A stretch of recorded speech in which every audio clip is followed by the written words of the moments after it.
Welcome to the Real Estate Investing Club. This is the place everyday real estate investors gather to share their best stories, biggest insights, and favorite tactics to grow a portfolio of cash flowing properties in today's market. Here's your host, Gabe Peterson.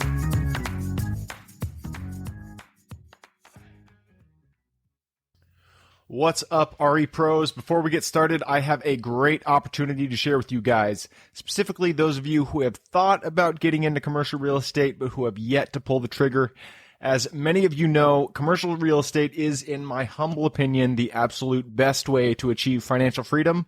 And my friend and partner, Neil Timmons, is launching a 5-day 20x profit real estate investing challenge that starts this September 19th. This challenge is geared to help beginner investors just like yourself achieve financial freedom through commercial real estate. It'll teach you the number one skill you need to learn to reach financial freedom, the skill of finding off-market properties at steep discounts by connecting with mom and pop owners.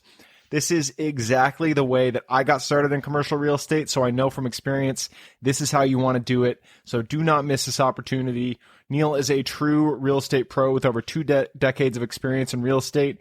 If you guys want to take your journey to true wealth seriously, this is the perfect opportunity to get involved and stay accountable to your goals. And guess what? It's free. You don't have to pay a penny. So if you're interested, head on over to 20xprofitchallenge.com/REIC for Real Estate Investing Club. That is 20xprofitchallenge.com/REIC to get started. Again, that starts September 19th. So move fast and get going on your journey towards financial freedom today. All right. Good morning, everybody, and welcome to another episode of the Real Estate Investing Club. Today we have Satch Bernardt with us. Satch is a multifamily master, and he is here to talk about none other than multifamily, which is one of our favorite assets here to talk about. So, Satch, I'm super excited to have you on. Thanks for hopping on. Dude, Gabe, thanks for having me. All right. I told you right before we got on here, we like stories. We like to start out and hear how people got into real estate. So why don't you take us to the beginning? How'd you get started in the first place? Yeah, for sure. So I actually was an airline pilot. Nice. I flew for the airlines for 7 years. I started pretty young. I was 21 when I got hired at the airlines.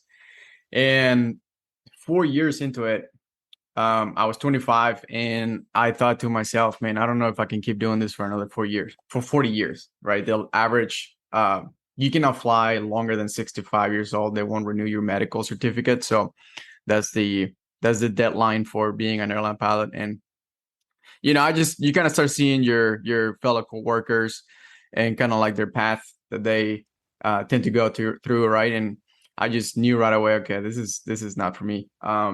I love flying an airplane. Flying an airplane is pretty cool, but just the lifestyle that goes with it, it just wasn't meant for me, you know? And so I started looking for other things outside of aviation. And I was always attracted to real estate. Where I grew up in Mexico, and my family had real estate down in Mexico. So I knew that was something that I eventually wanted to start doing in any form or fashion. So I said, you know what, let me just start looking to see what I can do in real estate. I knew right away I didn't want to do any real estate agent stuff. You know, my wife was a real estate agent. I had seen her drive around people around, you know, to look at houses and how, you know, they go to 10, 15 houses and they never pick one. So I said, you know, I don't want to do that. And I discovered wholesaling. So I started wholesaling single family homes. I thought that was the best way to get in. Knowing what I know now, I probably would have not done that, but I'll get into why here in a little bit. And so I started growing that business. This is back in 2018. I started doing the solopreneur thing with the wholesaling business. And we still have that business today. It's up and running. We have 26 team members now in that wholesaling business, and we're still going with it. It only requires now only about 5% of my time in a week, you know, so I'm only involved in it 2 or 3 hours a week. And that's all it takes from me. So that business still generating revenue. I figured it was like, hey, if I already got the business running and it's generating income, why would I cut it off, right? And so, but then from there, I transitioned to multifamily. So to kind of bring it back just a little bit, back in 2020, my airline shut down during COVID. You know how all travel came to a halt in 2020 because of COVID. So my airline ended up shutting down, and that was my exit point. I said, okay, that's it. I got to make wholesaling work. I got to make real estate work. I'm going at it full time, and I just never went back. Nice, man. I love it. I love to hear, I mean, especially when people are doing it on the side, that is such a difficult, a difficult journey and difficult path to go down, because I know, real estate takes a lot. And if you're also working another job, more power to you. Obviously you got a lot of strength there. So love to hear that. Wholesaling, so many people do it. So many people get started in it, and you've built up a business. It sounds like it's automated at this point. So I'm really curious to dive a little bit more, a little deeper into that, because it is something that it's an easy way for somebody to get started in real estate who has no experience. And so why don't we just start there? Why don't we start at your wholesaling? You actually mentioned earlier that did you say you wish you hadn't started as a wholesaler, or you wish, what was that statement there? If I knew what I know now doing multifamily, I would have not started in single family home wholesaling. Okay. And the reason why I say that is because I think it's a misconception to think that you need to start small before you can start doing big multifamily deals. And that's the main reason why if I know what I know now, I would have not done this. And I think you can easily find out that you don't have to start small if you just go like to a multifamily conference. You'll find out, oh, I can do this, but nobody goes because you think you don't deserve to be in that room yet, right? Yeah. So that's the only reason why I think that. Yeah. And I mean, so many investors come on here and have that same sentiment. And I myself, I wish I started bigger. Even self-storage, my first self-storage facility was 14,000 square feet. And I wish I started bigger. Anytime you talk to an investor who's a little bit farther down the line, they all say the same thing. I wish I started bigger, because it takes the same amount of effort to close a million square foot facility as it takes to close a 100 square foot facility. Same amount of effort. So just go big, or go big at the beginning. That's our advice. But wholesaling, it is a good way to create active income. And it sounds like you do single family. You can also wholesale commercial. And so it's a good way to get your feet wet on the commercial side if you want to get into multifamily at the beginning. We'll stick with wholesaling for just a little bit longer. On that side, what is the best way that you found to create a business and not something that you are having to, put all of your effort into it every single day? Yeah. I think it starts with keeping track of having all your KPIs is extremely important. So keeping track of all your key performance indicators, those have been crucial for our success. We track everything, like things that I don't even know that we keep track of, and part of us being able to do that is the people that we have hired in our team. We are relentless at looking for the best people that we can find.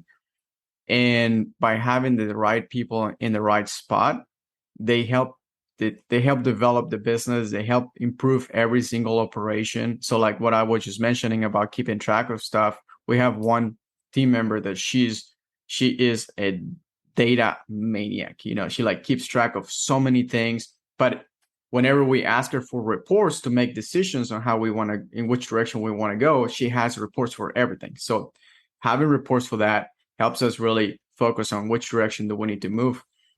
Our great success has been going pretty big in one marketing channel. So like our marketing team is pretty big. We have 18 cold callers. And they're strictly focused on Central Florida. These are all our market is Central Florida. And you guys are very, very specific. Okay. Very, very focused here. Yeah.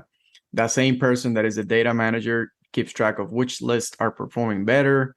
And she's constantly updating which counties we should be drifting towards, where are the most buyers. So there's most of it is just data-driven decisions that we're making throughout every single week. And it is really a simple business. It's just very, I would say it's very, in our position, is very man intensive, like workload intensive, right? It's literally is just get deals, find buyers and sell them, right? So there's nothing complicated about that, but it just requires a lot of finding new buyers, constantly be updating our list of who is now buying properties. We were just talking about that this morning, how many people that we have on our list that were buyers at one point stopped being buyers. I used to do rehabs, and I'm sure I'm in many lists from many wholesalers, but I don't. You can show me as many flips as you want. I won't buy it. I'm not buying that. Yeah. So it's constantly updating our buyers database, constantly keeping track of which lists are working, which lists are producing the most leads. So it's very workload intensive in that sense. But as long as you're keeping track of the right KPIs, and as long as you have the right people in place, those two things are, to me, are the key to success. Thanks, man. I love to hear that. Yeah, and I've completely forgot where I was going. I had this thought that I was going to ask, and then I completely forgot the question. But yeah, so it sounds like you guys are really data focused, and that is especially when you're talking about wholesaling, that is super important because you do need to know where people are actually buying the properties. And that was the question that I was going to ask is, how do you guys build your buyers lists? And it's kind of crazy because I have found, now I've evolved my own business, and we do commercial wholesaling because, we only focus on commercial properties. But it's harder for us to find good buyers than it is to find good deals. We have deals coming out of, our ears, but finding a good buyer who can close quickly and who has the cash to close is, that's a difficult thing to do. So how do you guys go about developing that buyers list, from as it evolves? Yeah. And the way you're saying it makes me wonder if in the commercial field is a little bit different just because of deals being a little bit more complex than like single family homes. But as far as we go in the wholesaling business to build our buyers list, we have different strategies.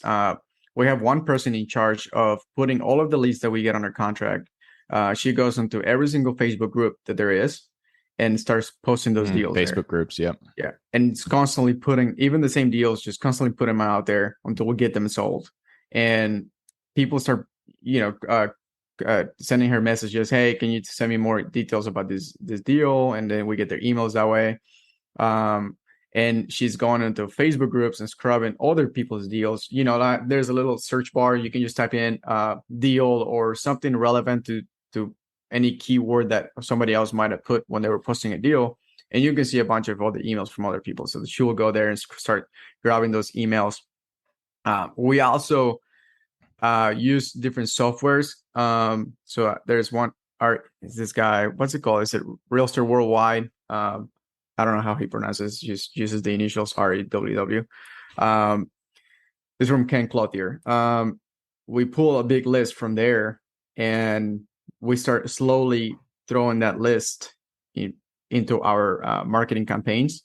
The secret to that is that you can't throw all of the emails just at once. You got to strategically doing it every single time. So we will pull a big buyers list for different counties. And let's say we get a property in X county, right? So we pull, we take a lot of buyers from that list that will be specific to that county, but we only throw in a maximum of 10% of emails that will be equivalent to what we have on our list. So like if our list has 3,000 buyers at that moment, we will grab only 300 new email lists and only throw those in there.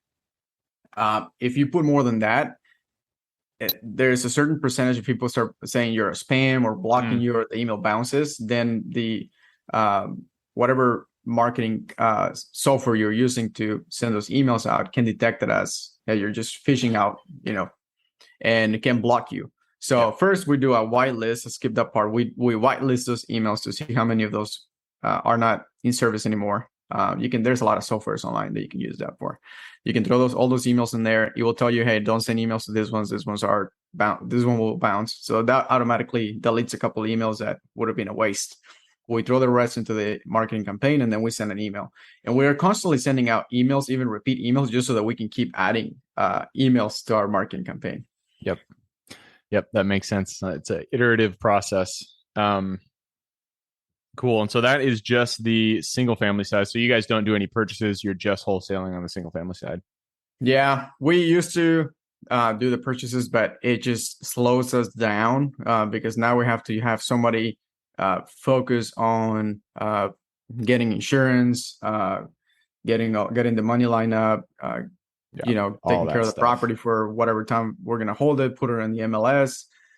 So we did it a couple times, but it's just so much workload that we'll rather take a little bit less money and just wholesale it than if we would have made more putting it on the MLS by taking it down. Yep, makes sense to me. So let's transition a little bit to the multifamily side. That is something that you guys are, that's the other prong of your business. What is it that you guys are looking for there? Do you guys have criteria, location? What's your big, what's your main focus right now?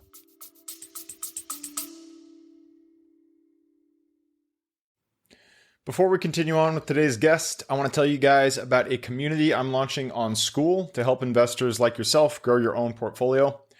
In this community, you'll get access to all the docs I use, all the systems I've built, everything I've used to grow my own portfolio, as well as instructions and guidance on how to get out there and find great deals, how to finance those deals, and then how to manage them for great returns. Since we're just launching it, the price will be set at a measly $20 per month, and whatever price you join at is the price you'll have for life. We will be increasing the price as the group grows, so if you're at all interested in growing your portfolio along other investors, now is the time to join. I will put the link somewhere in the bio or on our podcast website at therealestateinvestingclub.com, so if you are interested, head on over there. With that said, let's get back to the podcast. Yeah. So for that is a business that I went about it in a different, how do I say this? It's a completely different branch. Like none of the team members that do the single family overlap are in the multifamily. And on the full multifamily is strictly I just focus on capital raising. And so I'll help a lot of I bring knowledge and education to investors that, my main target audience is other airline pilots that throughout, all their life, they have always invested in 401ks, and they have no idea that they could even invest in real estate, So I bring a lot of this knowledge to them and business professionals in general that want to invest in real estate and they just don't know where to start. And like you said at the beginning, it takes a lot of time, right? So when people are in a W-2 job and that's their main profession, that's what takes most of their time, and they want to start dabbling in real estate, their success, they won't be able to attain that much success because it requires a lot of time and effort. So this is something I try to explain to them. Like, listen, you can go do it on your own, but it's going to take a lot of time. So in multifamily, I focus on bringing capital to deals. So I look for deals that I look to work only with operators that have my same vision and the same criteria for deals. So I focus on value add deals and only focus on southern states like Arizona, Texas, Tennessee, North Carolina, South Carolina, Georgia, and Florida. Okay. Right now I have 4 syndications, one in Phoenix, 2 in Texas, and two in Arizona and 2 in Texas. And nice. And so most of the assets are 1980 or newer. I try to buy below replacement cost, meaning if that same building were to be built today, it will cost a lot more than what we're buying it for. That's one of my main criteria for picking a building. I pick areas where population is moving into. So I stay away from any states, like California. I mean, if you look at the graph, if you just type in population in California, you can see the graph starting to go down, right? And another thing that I look for is to make sure that there's not just one big employer in that area, because we're in multifamily where our income is dependent on people, right? And They Well, and are, every asset, it's dependent on people. If you yeah, have a negative net migration, I don't care if you're buying a farm, you're not going to want to yeah, buy that property. that's true. That's true. So then if you have so I don't, let's just say, for example, that Tesla, like Space Coast was say Tesla or SpaceX was the only employer in the area, and the only reason why people moved into the area is because of SpaceX. And then SpaceX goes down the drain, all of your residents that were there because of that job are going to have to move, and your place will be empty, right? So that's one of my big things. I want to see that there's different employers, different sectors. I don't want to see just the one 10 different employers and they're all in the oil and gas industry. Yeah, oil and gas, man. I stay away from that. That's such a like Midland, Odessa area of Texas. I'm like, nah, I'll do Yeah, something else. exactly. Yeah. Yep. So and as far as, so my main job, I guess you can think of it that way, is as it comes to multifamily, is I want vet the operators. So a lot of these professionals don't even know or may not even know where to start on like who to pick, who might be the right guy to invest with. So I do the work of finding good operators that have history of deals hitting or exceeding their projections. And I do a background check on them, make sure. Now is I do repeat businesses, just the same guys that I work with all the time that I know, like, hey, these guys are good guys. Yep. And so most of the people trust me already, and there is no more like, oh, who is this guy that we're maybe working with now? It's very repetitive. And so that's like my main thing. And I still go through the underwriting of the deal. I make sure that the numbers make sense. So I feel like that's the big part of the value that I bring to every single syndication that we put together. Nice, man. I love it. And it's cool to hear that you focus kind of on the pilot community. I've seen that kind of as a theme from different investors. If you have something from your previous life or your career, I've seen a lot of firefighters focus on firefighter communities. I've seen, active duty military focus on military communities. So if you have that community there already, it is a great base to build from. So I love to hear that you're kind of, you're honing in on the pilots, because I'm sure there's a lot of them out there. There's a lot of flights, that's for sure. All right. I took a peek at the clock. It looks like we do have to move on into the quick question round. So I am going to start us off with the first question about books or any form of education. So give me 2 recommendations, one for general life wisdom, one for real estate specific. And this is about the book related or just in general? It can be just any form of education. If you listen to podcasts, you can give a recommendation there. If you're about YouTube, do that. Whatever form of education you like to consume, 2 recommendations, one for general life wisdom and one for real estate.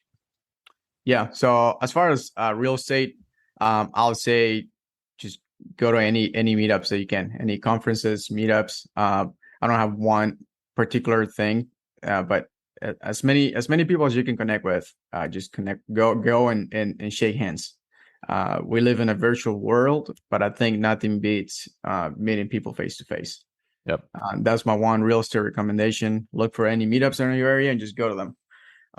Even if it's the wrong meetup, even if it's not related to what you want to do, just go meet some people. And as far as wisdom in general, I'll say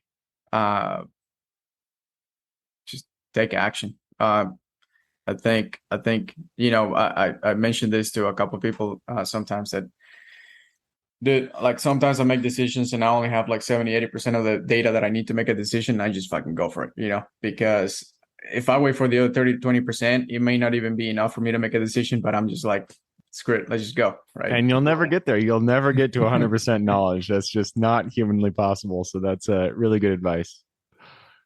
All right, I'm going to move us on. And this is for your younger self. You've kind of already given a piece of wisdom, but if you can go back to the Satch who had no experience, he was still a pilot, still flying in the skies, go to him, give him one piece of advice in real estate moving forward.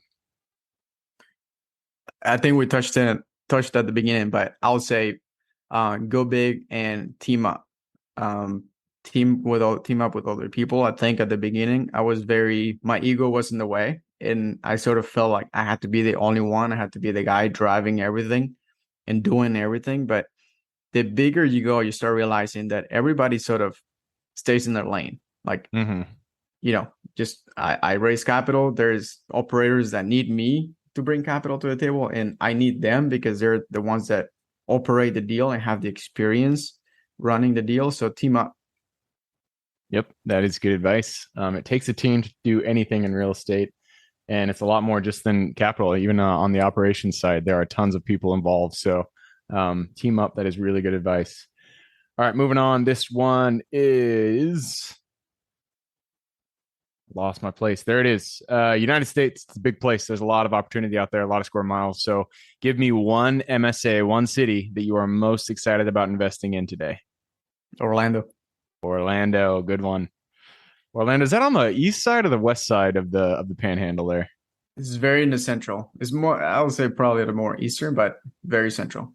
Very central. Okay. Yeah. Florida is just crushing it. There's so much growth down there. So it's good to see. Orlando, good recommendation.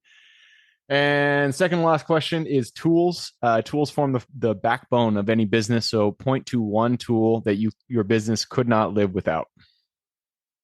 Slack. All right. You're actually not the first, but you're one of a few people who say Slack. And so it's interesting that you say that. That's just because that's how you guys communicate, right? Yeah, all day, every single day. Yep. Yeah. Yep. Slack's a good one. We actually use what's the one? The Microsoft Teams. Kind of pisses me off sometimes. It's a little bit, finicky. I've been thinking about jumping over to Slack. But maybe I will one of these days because I've heard good reviews. Yeah. All right. And that leads us to the very last question. You've given a lot of good advice. So I'm sure people out there want to reach out and say hi. What is the best way for them to do that? Yeah, for sure. If they can head over to my website, bernhardtcapital.net/ebook. I have a free ebook that they can download. All my information is on there. And hopefully we'll stay in touch. All right. And that is BERNHARDT capital.net. Kind of a different way to spell that. And so don't just put in Bernhard Capital. Won't go to the right place, but I'll put that URL in the show notes. So if you guys want to reach out to Satch, just click a little more in the description. It'll pull down the full description, and in there, you can find Satch's link. So that wraps it up. Thank you very much for hopping on the show. It's been a pleasure. Yeah, thank you for having me, Gabe. Absolutely. For everybody who's here with us today, thank you guys for showing up. You are the reason we do this. So if you guys have any questions whatsoever, reach out to me, Gabe at therealestateinvestingclub.com. Other than that, as always, hope you guys have an absolutely fantastic week. Keep rocking real estate, and I look forward to seeing you on the next episode. All right, before I officially sign off, I have a quick announcement to make. If you're interested in becoming a passive investor in one of my deals, my own company, Kaizen Properties, is looking for capital partners for our upcoming projects. We invest in what are known as recession-resistant assets, mainly self-storage facilities, mobile home and RV parks, and industrial properties. If you're interested in investing and would like to learn a little bit more about my company, our investing criteria, and some of the previous projects we've done, go to the Real Estate Investing Club podcast at therealestateinvestingclub.com and scroll all the way down to the bottom of the page. Click on the Invest With Us button. That'll pop up the investor form. Fill that out, and we will reach back out to you as soon as we can. Or if you prefer a little bit more of a personal touch, you can reach out to me at gabe@therealestateinvestingclub.com. So really, that is it. Again, it was a pleasure hanging out with you guys during this episode, and I look forward to seeing you on the next episode.